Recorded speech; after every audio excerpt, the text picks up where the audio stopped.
مولانا خادم حسین رضوی کو لے لیں، آپ نے مختصر حصے کے اندر جب حضور کی ناقوس پہ پیرا دینے کے لیے کھڑے ہوئے تو کیا ہوا؟ دنیا خلاف ہو گئی ان کے، لوگ خلاف ہو گئے، لیکن آپ ایک ہی بات پہ تھے کہ انہیں مانا انہیں جانا، نہ رکھا غیر سے کام، للہ الحمد میں دنیا سے مسلمان گیا۔ اس شعر کو پڑھتے رہے اور اسی کے اوپر عمل کرتے رہے، آج دنیا سے چلے گئے لیکن دنیا ان کو جانتی ہے۔ کیا کیا انہوں نے؟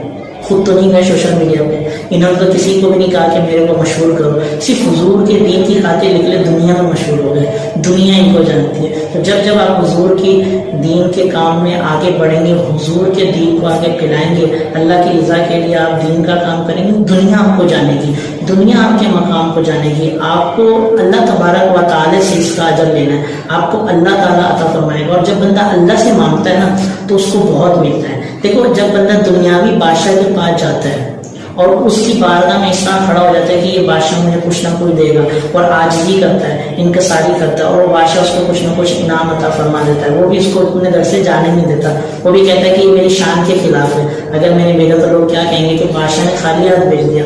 تو دنیاوی بادشاہ کا یہ لیول ہے کہ وہ اپنے گھر پہ اپنے دربار میں آئے ہوئے بھکاری، آئے ہوئے جو کیا نام ہے اس کے ہوتے ہیں برا سا، ان کو وہ خالی ہاتھ نہیں لٹاتا، ان کو وہ دے دیتا ہے، یہ سوچ کے کہ لوگ کیا کہیں گے۔ تو رب تعالیٰ کی جب تم بارگاہ میں سرخرو ہوتے ہو، رب سے جب مانگتے ہو تو رب تمہیں کیسے خالی اٹھا دے گا؟ رب خود فرماتا ہے جب بندہ مجھ سے کوئی سوال کرتا ہے تو مجھے شرم آتی ہے کہ میں اس کے ہاتھ خالی کیسے لٹا دوں۔ ایک دفعہ اپنے رب سے مانگ کے تو دیکھو، زندگی ختم ہو جائے گی۔ میں آپ کو پھر کہہ رہا ہوں، اس زندگی میں چلے جانا ہے، اس زندگی میں کچھ نہیں رکھا، آپ نے آخرکار مر